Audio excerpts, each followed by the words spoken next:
Hello, good morning, everyone. Welcome to this news conference initiated by Labour Forward campaign of the Workers' Action Movement. My name is Elizabeth Weiss. I'm a member of the WAM Steering Committee, the Federal Treasurer of NDP Socialist Caucus, the past Secretary of the Toronto and York Region Labour Council, and a retired member of the Canadian Union of Postal Workers. We acknowledge that this event is taking place on Indigenous lands across Turtle Island known as North America. That includes the unceded territories of the Mississauga and New Credit, the Wendat and Haudenosaunee people in a place called Toronto. I'm speaking to you from Jamaica, where the Indigenous Taino and Arawak-speaking people began arriving here 4,000 years ago, but were wiped out by European colonial powers. We join in the fight for justice, recognizing that there can be no real reconciliation without restitution. That entails seizing the assets of the big resource corporation and returning them to the commons.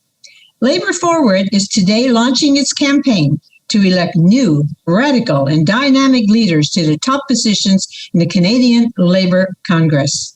The CLC was founded in 1956, and it represents over 3 million workers. Soon, you will meet and have an opportunity to pose questions to our candidates. Julius Arscott, Jennie Esnard for first Vice President, and Sandra Griffith-Bonaparte for second Vice President of the CLC. And of course, Julius, as I should have mentioned, is running for president. Julius Arscott is a member of the Executive Board of the Ontario Public Service Employees Union, OPSEU. Jennie is a Regional Director of the Professional Institute of the Public Service, PIPSC, and Sandra is President of Local 70607 of the Union of National Defence Employees, a component of the Public Service Alliance of Canada. Labour Forward is sponsored by the Workers' Action Movement, better known as WAM, which was formed in 2015. WAM stands for Mass Job Action Against Concession Bargaining, two-tier wages, employer attacks on workers' pension. WAM wants paid sick leave for all workers and vigorously opposes racism, sexism, and homophobia. It strives for greater democracy, transparency, and accountability in the unions. WAM says fight for a workers' agenda in the NDP. Give no support to the Liberal Party or to any boss's party. Organize the unorganized and demonstrate solidarity with Indigenous and anti-imperialist struggles worldwide. Labour Forward may add one more candidate to our team to run for the position of Secretary-Treasurer of the CLC. We keep that option open because we strive for even greater diversity and more voices from the often ignored rank and file. Before we call on our candidates to answer your questions, please have a look at this video.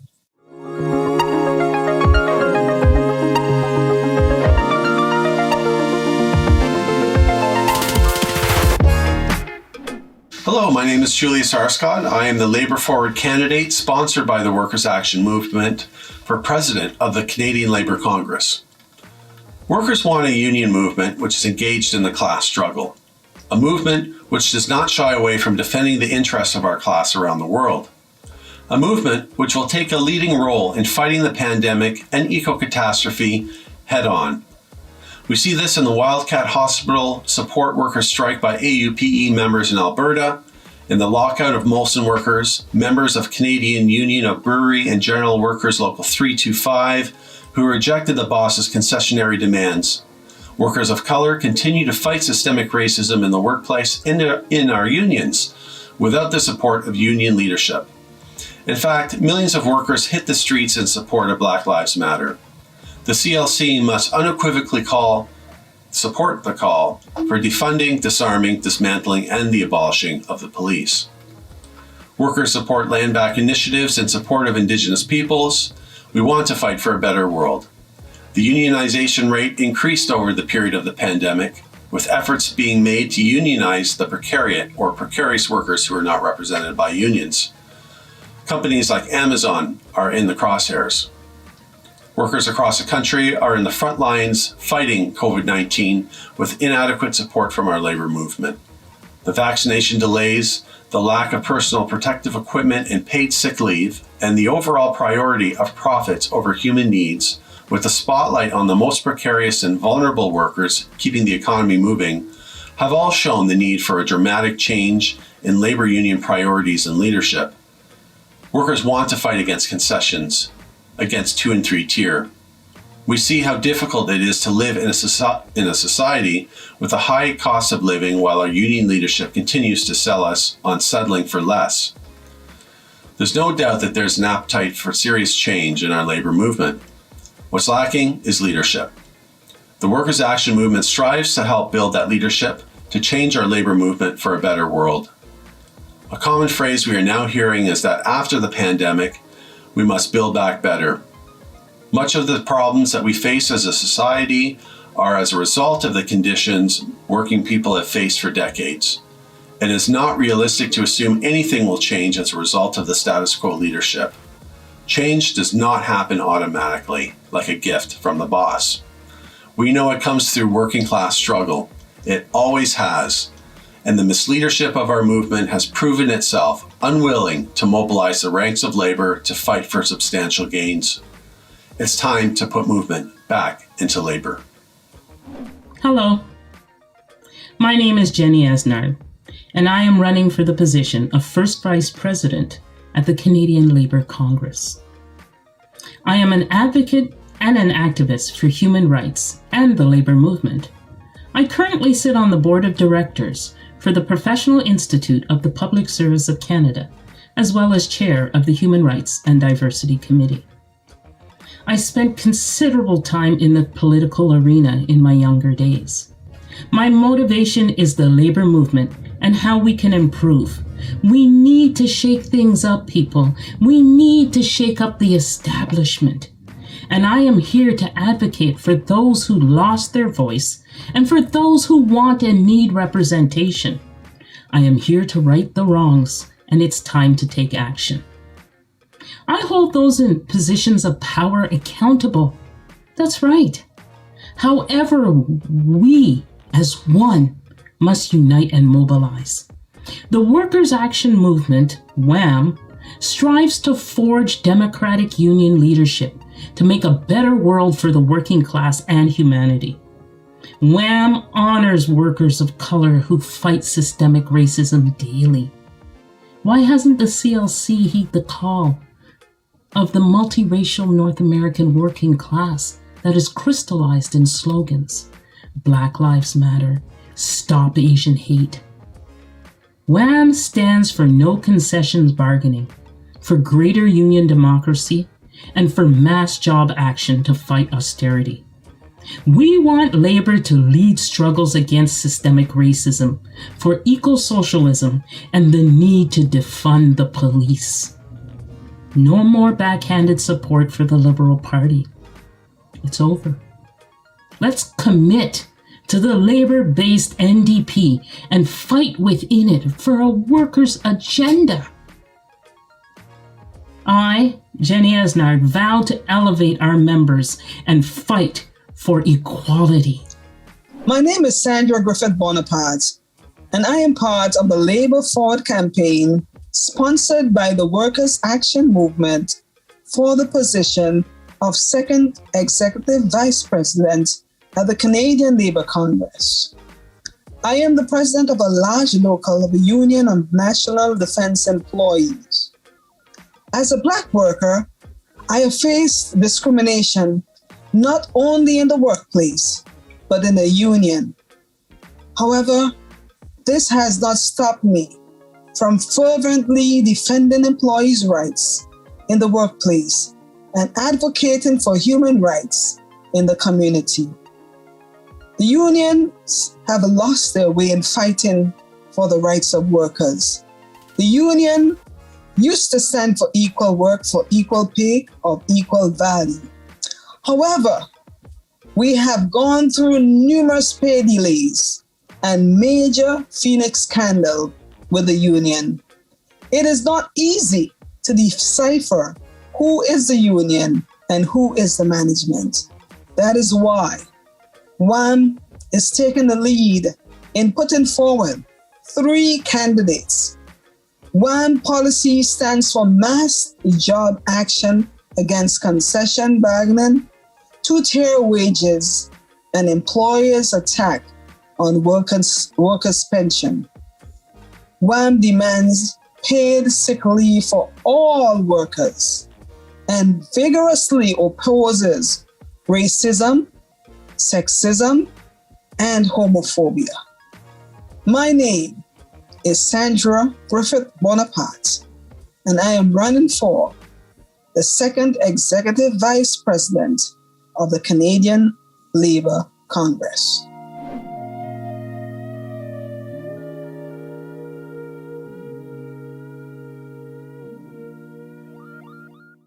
So hello, everyone, and welcome, and thank you for coming. I was honored to be approached to work with WAM and to run for the candidacy of vice president at the CLC. The passion that I have for the labor movement it's deep in my soul. I'm here to fight for everyone, equality. It seems that the labor movement has lost their way, and those in the seats of power have it's become self-serving. And it's the first time in a while that I've met a group of people who are passionate about the workers and those workers who've been left behind. And we need to succeed. We need to push the agenda forward. We are caught behind big business and politicians giving us lip service, and I am no longer stand for it. So I am proud to be part of WAM, and I'm proud to run for my candidacy to shake up the system. Thank you. Thank you, Jennie. Sandra? My name is Sandra Griffith-Bonaparte, and I'm the president of one of the largest local of UNDE, Union of National Defense. Are you hearing me?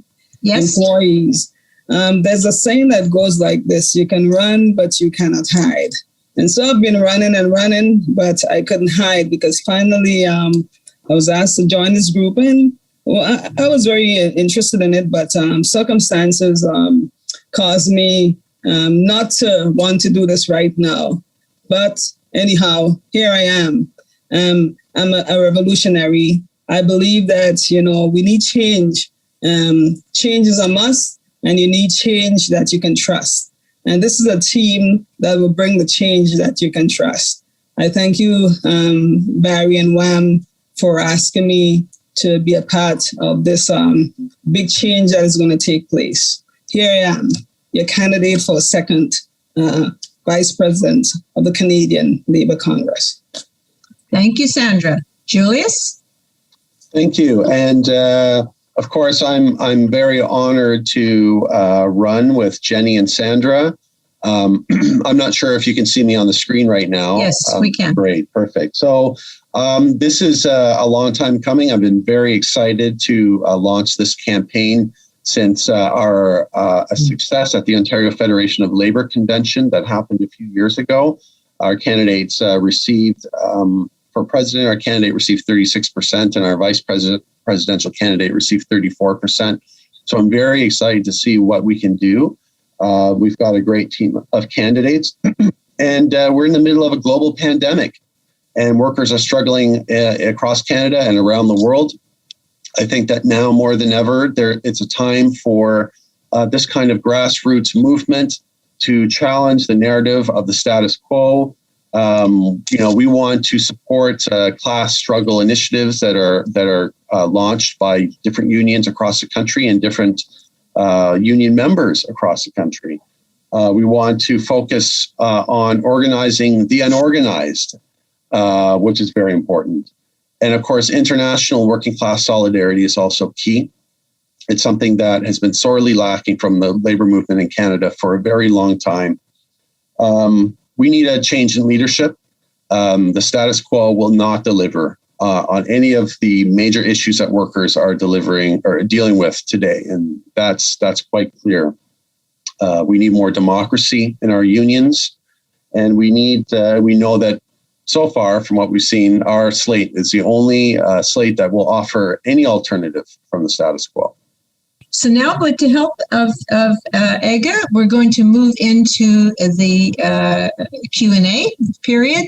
And if you want to ask a question, please put your name in the chat column, and then we will go forward from there. So Ega, what do we have already? Who do we have? We have John Orett and with his question on corporate unionism. Okay, so John, your question, please.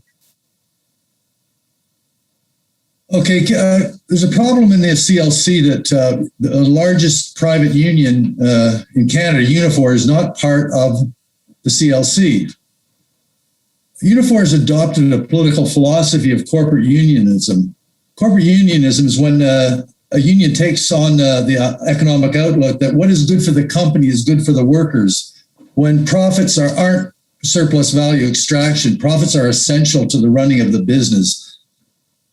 Corporate unionism is when big unions actively beseech the governments to subsidize and bail out their own industries. And it's when the union leadership totally buys into the benefits of corporate capitalism, completely abandon the idea of social ownership of the means of production. This is clear in Unifor, where Diaz, the leadership, cheerleads General Motors for everything they do. Look for subsidies. It's also Get clear to your question, in please. General Dynamics, largest union there is exporting armored vehicles. Anyways, what would the candidates do regarding getting House of Labor unified with uniform, getting back in?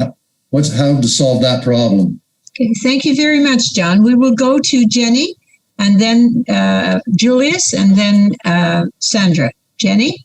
Thank you for that question, John.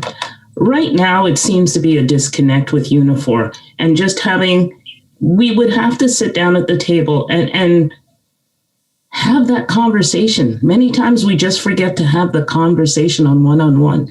Their agenda may be for profit, not for profit, what's best for the corporation. But again, do they really represent their members? Because many Unifor members have approached me and don't like what their leadership is proposing, and they're feeling left out. But again, that goes back to the history of the CLC, alienizing these groups. I'm sure that's not a word, but I'll use it anyway. Alienizing these groups and not getting involved with the true labor movement. So this is my point when I say labor has lost its way. We are only effective when we're united. And for me, bringing Unifor back to the table, back into the fold, and opening their eyes to what's happening in this world. Thank you, Jennie. Julius?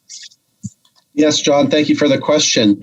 The issue of Unifor and now I believe Teamsters and affiliation to the House of Labor is a big one. I think that Jennie touched on the issue that we need to speak to the members. There's a huge disconnect between the leadership and the rank and file and almost every union. These decisions are usually made bureaucratically. Often they're made undemocratically without the input of a convention of the membership. And so we need to speak directly to the members, but also, and very, very importantly, the CLC needs to give the rank and file a reason to want to be affiliated to them. We have to set an example of what the labor movement is all about. And by supporting rank and file initiatives, any attempts to fight, concessions, or to really launch, to be part of the class struggle in a real way, we would amplify every effort in that direction. And through that, and through pushing for issues such as nationalization of key industry, for instance, in Oshawa, the plant there was a real push to nationalize that at the beginning of the pandemic. If we were the leadership of the CLC, we would champion that, absolutely. And it's through actions like that, through winning gains for workers across the country, more and more workers in Unifor, in the Teamsters, in every union will pay more attention to who we are and what we're doing. And it'll give more leverage to rebuild the House of Labor. Okay, Sandra?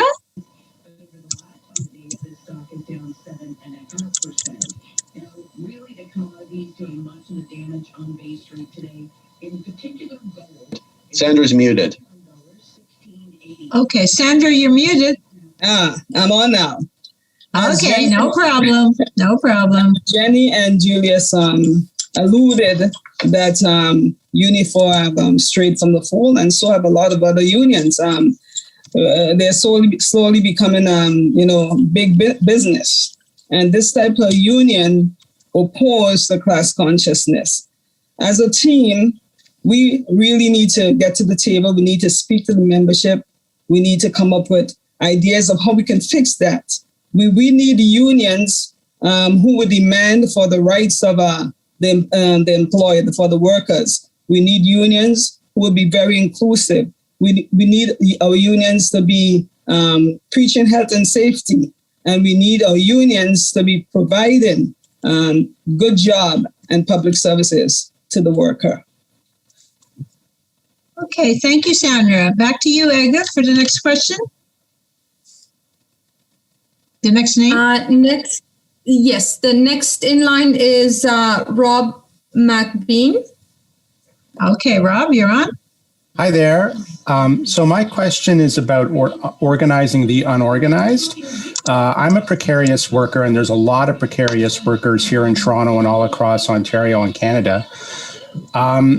Sometimes the boss sometimes tries to make us think that we're not even workers. Like in my job, I'm not called a worker, I'm called a volunteer. And I'm not counted as an employee of the company. And think about all the people in gig economy jobs who have to, ask for their shifts or ask for their customers. The companies don't even treat them like they're workers, which is what they are. So I'm just wondering if maybe you could talk a little bit about if you have any ideas about how you can reach out to the unorganized, precarious workers and to help them to understand that they are workers and that they can organize. Okay, so Julius, and then Sandra, and then Jennie. Great question, Rob. Organizing the unorganized is a key part of our platform. The majority of workers in this country are unorganized. And as a result of that, the number and percentage of precarious workers is quite high and is really having a big impact on the living standards of the working class across the country. So what would we do? I mean, I think that what would be a great place to start is for the CLC to launch a campaign to ask affiliated unions to provide financial resources and to literally hire people to go into these workplaces to organize. I think that this is something that has been done in the past by different activist and rank and file organizations. Companies like Amazon are in the crosshairs for they're primed for the picking. And we need to take advantage of these kinds of situations. More and more precarious workers want to belong to unions. Unions are very popular right now. And so we should be acting on that popularity. Even if it wasn't popular, we should be acting on the need for organizing the unorganized. Rating is a big issue. It has led to a lot of the divisions that exist today in the Canadian labor movement in the House of Labor. We are against rating. At the same time, we think that workers have a right to choose who will represent them against the employer. But the tactic of rating only sows division, and it's rarely initiated by the rank and file themselves. So it's going to be a big discussion at the CLC convention, and we need to focus. Absolutely, we need to focus on organizing the unorganized. Okay, Sandra? Yes, many people, especially women, engage in precarious work.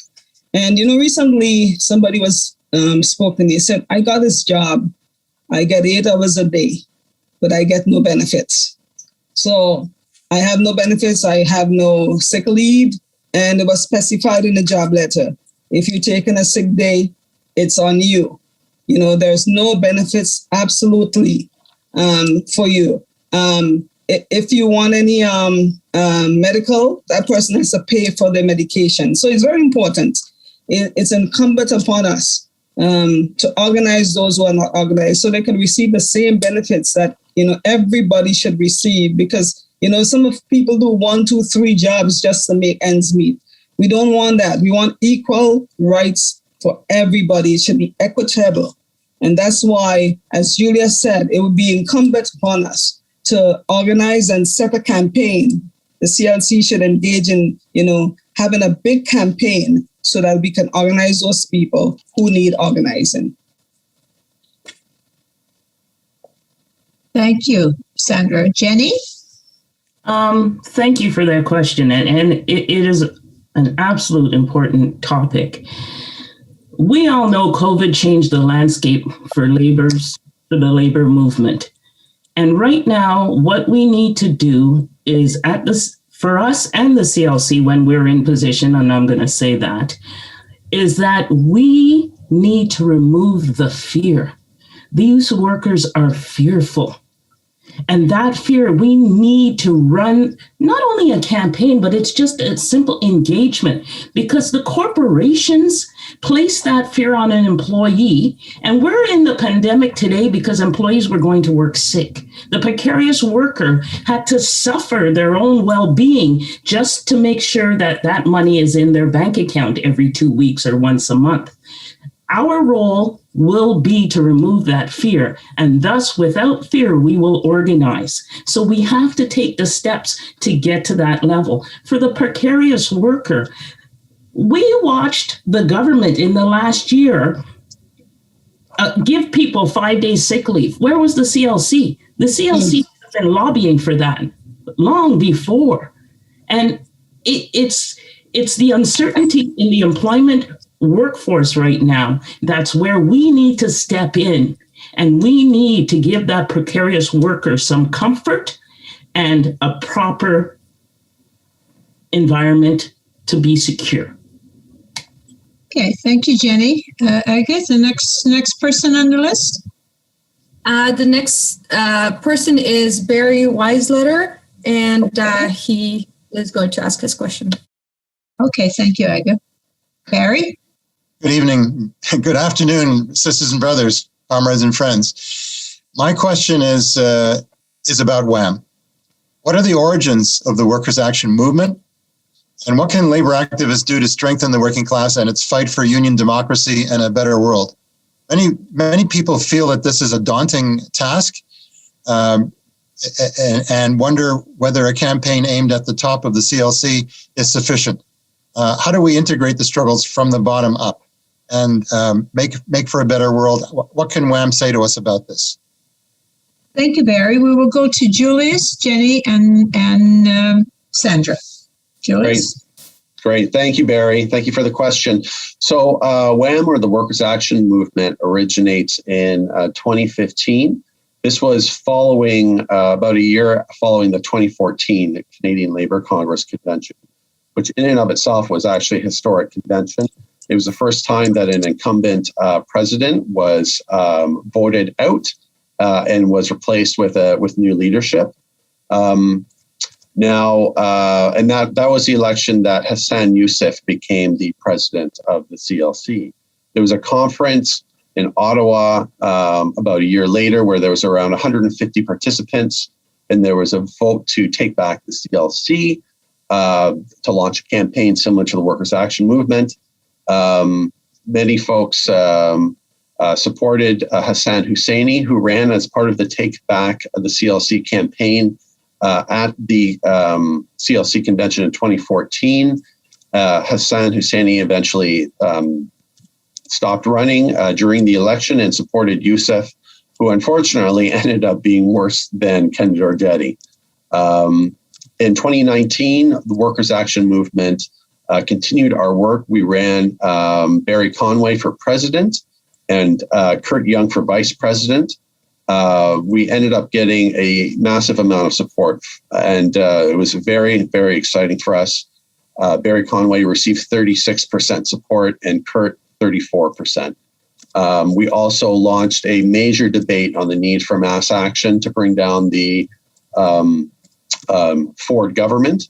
And unfortunately, we did not win, but we came very close, and we had a very big discussion. In fact, there was a motion passed that every delegate would have an opportunity to speak on the issue until we were done. And I had never seen that before in any labor convention. So Workers' Action Movement is not affiliated to any party. We're a rank and file movement. We do give support to the labor-based New Democratic Party. Is this CLC election the key to solving all of our problems? Absolutely not. We need to grow the Workers' Action Movement. We need to be engaged in our labor movement from top to bottom, from running for shop steward in your local to running for president of the Canadian Labour Congress and everything in between. It really is going to take a movement to change the labor movement.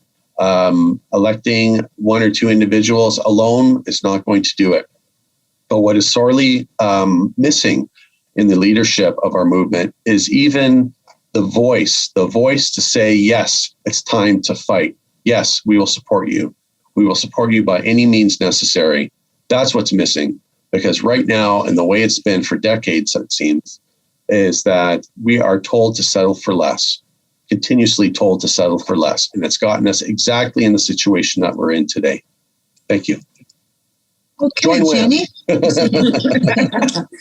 Thank you. Okay, Jennie and then Sandra. Thank you, Elizabeth. Thank you for that question, Barry.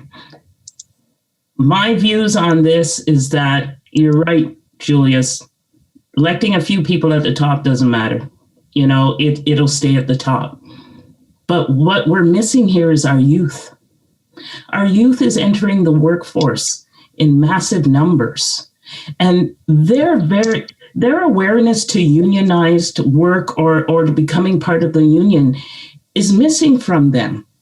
Most recently, I was asked to speak at a university class in political science, and I brought up the causes of unions and what unions has done. And the youth were perplexed. And I was like, why are you perplexed? If you are taking a job, the union got you a Saturday and a Sunday off if you have that kind of work. It was the union that got you healthcare benefits. It was the union that got you annual leave. It was all of this work from previous union leaders and grassroots level.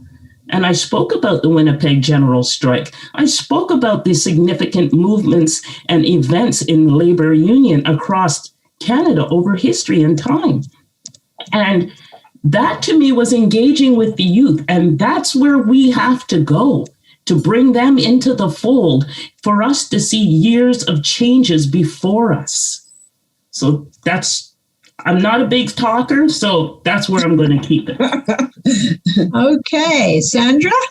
And I'm less of a big talker, but both Juliet and Jen hit the points that I would have, highlighted. Thank you. Okay, so I'm going to ask a question now. It's mostly to Sandra, but I would like Julius and Jennie to answer too, of course. Yeah. So WAM says it fights racism inside the unions. What is your experience in confronting racism in PSAC? And for Julius and Jennie, your feelings on this subject. So, Sandra? So as I've told you, I'm the local president of Local 70607 of UND, and it's the Union of National Defense, which comes under the umbrella of PSAC. It's a component. And so I've been a local president for a number of years. And I think I was beginning to, people might think I'm shy sometimes, but voice my opinion when I noticed something was going wrong. And so I had the 20th of December 2019 at the locals president meeting. I was basically attacked. I was sworn at. I was put down. I was the one being harassed. And then the people who walked out that day, because I just couldn't stand or, listen to them anymore. So as a Caribbean person, and if you're not from a Caribbean, maybe that might be insulting or rude, I stuck my two fingers down my ear. And so a complaint was filed against me. An investigation was struck, a committee was struck, and an investigation ensued, comprising of an all-white team. At the end of it all, I was suspended. And I want to thank God for Barry, because I got to know Wham. And Barry was the one, he stood by me, and I didn't have to say anything, because he bluntly told them, "You're a pack of racist bigots," and they were quiet. That very day, I suffered a stroke, because I just couldn't understand that my union, a union who say that they're there to protect me, to fight for my rights, to fight for me, were the same people who were giving me the boost. And Barry said, "Well, I didn't see anything wrong with this." And he was speaking to them. This should not even be a slap on the wrist. But here, you suspended me for 10 months. And during the meeting, actually, one of the persons there tried to get them to extend the time from 10 months to a year and 10 months. Of course, that was voted down. But I really suffered in the union. And the struggle is continuing, because there are some people who are misogynist. They don't like women. They don't like visible minorities. They don't like Black people. They don't want you to be the head. You can join the union, but as long as you sit and you keep your mouth shut. So, I've experienced a lot, and I'm still experiencing a lot. The same people are just continuing. As a matter of fact, before I got my position back, which was in January, I had to attend a conflict resolution course. So all the presidents, myself, we had to sit through this course. And again, somebody attacked me right in that meeting. But my VP was there, and she sent me a text. She said, "Do not take the bait." I wasn't going to take the bait, but I was going to defend myself. I'm going to tell you, I didn't care if I got kicked out for forever. As a matter of fact, one of the guys said to me, "Sandra, I don't know if they told you," one of the complainants. He said, "But I went back and I told them, you did not say you people. I only heard people, and I did not hear you people." And he brought that information to light, and guess what? They still suspended me. Our unions have really changed. It's not like before, fighting for the rights of the workers. To me, merely it's about self-interest and filling their pockets. And one of the things I think I would like to do as part of the team is that maybe some people won't like it. I don't think that union officers should receive all of the money they receive. We say equal pay for equal work of equal value, yes. But sometimes people get too much when they work, like officers who want to serve the people. And people might disagree with me, and it's your right to disagree with me. But people stay in the positions for years and years and years, year after year, doing nothing. They forget the reason why they wanted to become a union official. And they're here getting fat off of other people, and not to fight for their rights, not to demand the rights of everybody. And we need to change things, not, we need to put a lot of things on the table. And one of them is to ensure that we're not there just for the financial gains, but for the reason that we said we were going there, and that's why I'm here, to fight for those people who can't fight for themselves. And I can tell you, when I go before management, one labor relations said, "Sandra would never agree to that, because I never agree to anything management is saying against my employee, because they would not agree with me. I would tell the employee aside, look, you did this wrong, and maybe we need to negotiate. But I stand up for the employees when I say I'm fighting for you. I fight to the very end. And that's what we need to do. Have a strong team that would fight for workers' rights." Thank you, Sandra. Julius, and then Jennie.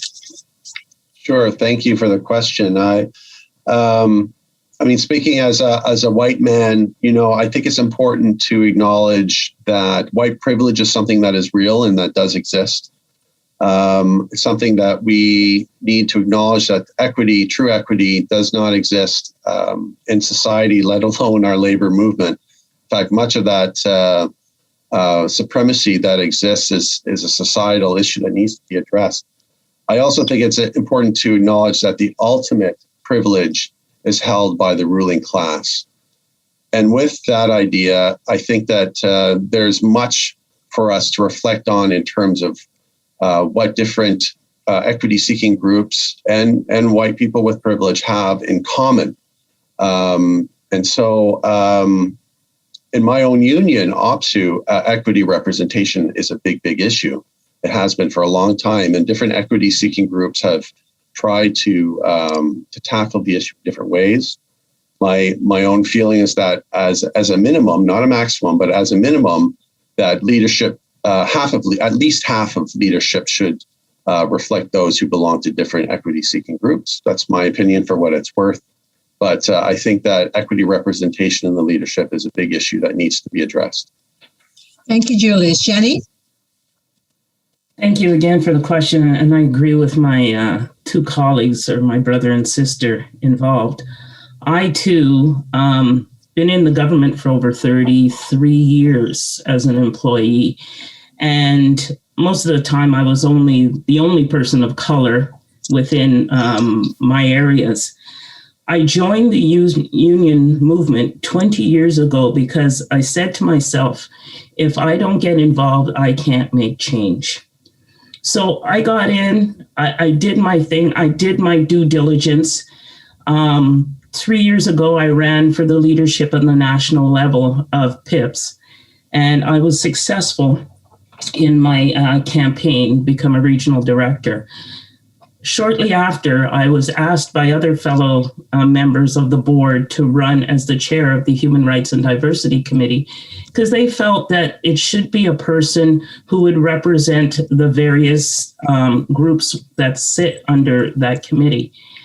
And the day I announced my candidacy, I overwhelmingly won the position. When I put out my first call to create subgroups and to engage with the membership, I received over 300 complaints of racism with the employer and within the organization.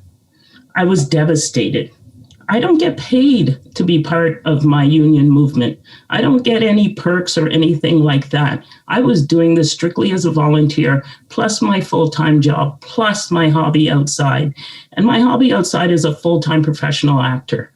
And that too takes up a lot of my time, but I knew I had to move my other loves aside to assist these people. It broke me. And not a lot breaks me because I've seen everything you could possibly imagine. But this broke me when members of color and Black members reached out to me, not only to tell their story, but to talk to them because where stewards had left them high and dry. And I don't blame the stewards, but there was no training on racism and how to react. And it was just too difficult for them to fight. I spent months engaging with the employer, representing all of these individuals and opening the door and pointing out the microaggressions. How could you have individuals with PhDs and doctorates and multiple designations, but told to train someone who has very little and then turn around and hire the individual they just trained to be their boss? This was happening on a regular basis. I was recently in the Federal Public Service Labor Relations Board court to fight for a few members who won because the overwhelming evidence I presented floored the judge and the adjudicator. This is where the CLC has to step up their level on educating the stewards and the unions right across Canada. Thank you, Jennie. Okay, I guess then who's the next person on the list? The next person is John Wilson. Okay.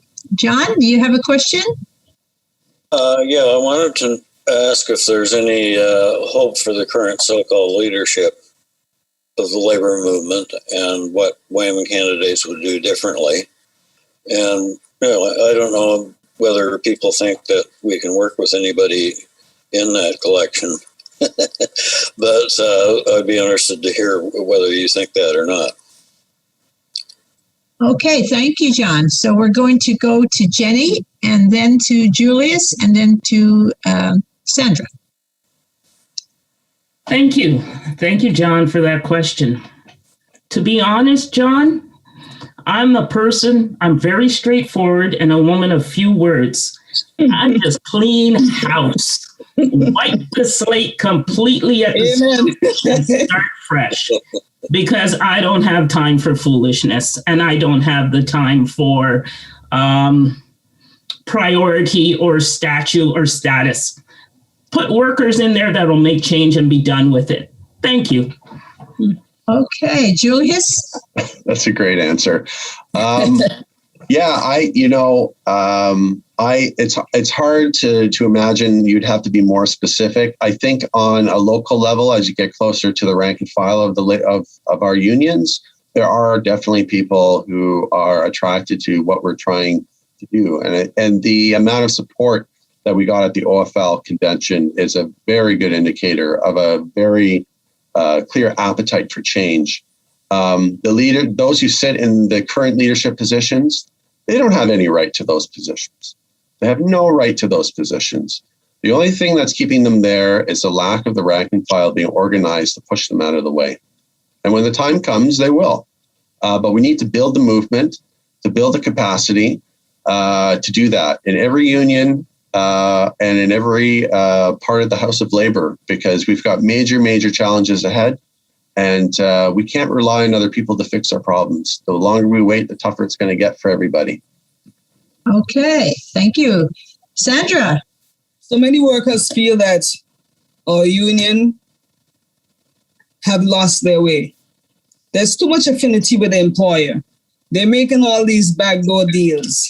So it's time for us to stand up. And as Jen said, and I'll say it like her, to wipe that slate clean and to install people who are class conscious, people who would work for the worker, people who would promote the work and ensure that they get equal pay for equal work of equal value. And that's it. Thank you. Okay, thank you, Sandra. Okay, folks, so we have one more question left. Unless some of our listeners want to put their name in the chat, they will have to do it now. Otherwise, this will be the last question. And I will read the question because it comes from Dave and his microphone is not working. So his question goes as follows. What are your positions on wildcat strikes as a tool to address union inaction to workers' demands? I will go to Jennie, Sandra, and Julius. Thank you for that. I'm not a fan of wildcat strike, and I'll tell you why. It's because the lowest person on the poll that's barely getting by on their paycheck to lose that income on a wildcat strike. I believe that work to rule or lessening the output within the work environment is more effective, and that's where it hurts management more, my personal opinion. Okay, thank you. Sandra? I might take a different position because, sometimes the leadership is not doing what they should do. And as workers, Bob Marley said to get up, stand up for your rights. Get up, stand up, and don't give up the fight. And if they're not fighting for us, I think that we should get out there, whether it's approved or not approved, and a white pass strike is unauthorized strike. We put these leaders there, and if they're not working on our behalf, if they're not working for us, then we should take the initiative and get out there and strike. And that's my perspective. Thank you for the question. Okay, Julius? Yes, I have a few thoughts on this. I think that it's important. Organizing the workplace is always the most important part of any sort of fight against the boss. So I think that it's a question of escalation. Work to rule is definitely a tactic I would use before launching into a wildcat strike, depending on what the situation is. Right. But I think the key thing here that we're talking about is the right to strike. And in Canada, the right to strike only exists until we use it. And we've seen that time and time again, where workers who have made the very difficult decision to go on strike, have been legislated back to work, and have, it's gone to court. The federal courts have ruled that it's illegal, but time and time again, this happens. It happens federally and provincially. So there does come a time when our movement, and we have done it in the past, and we'll do it again, where we must support any workers who will defy back to work legislation. That is something that we are going to have to face, and the labor movement must come out strong. And I'll just say that any labor leader who is not willing to go to jail for their members isn't worth squat. And if I'm elected president of the CLC, I will go to jail for the members who are willing to fight, because it is the only way that we have won gains is through class struggle and sometimes breaking the boss's laws. And this needs to be said. So that's my thoughts on that. Well, thank you, Julius. And if you need any pointers on going to jail, talk to J.C. Perot of the Canadian Union of Postal Workers. He'll tell you all about it. I was thinking about. He'll tell you all about it. Okay, so last chance, everybody, for a last-minute question coming in. No, seeing none. So I want to thank everybody for your great questions, and a special thanks to Sandra, Jennie, and Julius for your terrific answers. So stay tuned for town hall meetings and other Labor Forward campaign events. For more information, please call 647-986-1917. That's 647-986-1917. And visit www.laborforward.ca. www.laborforward.ca. Thanks again, everybody. That's a wrap.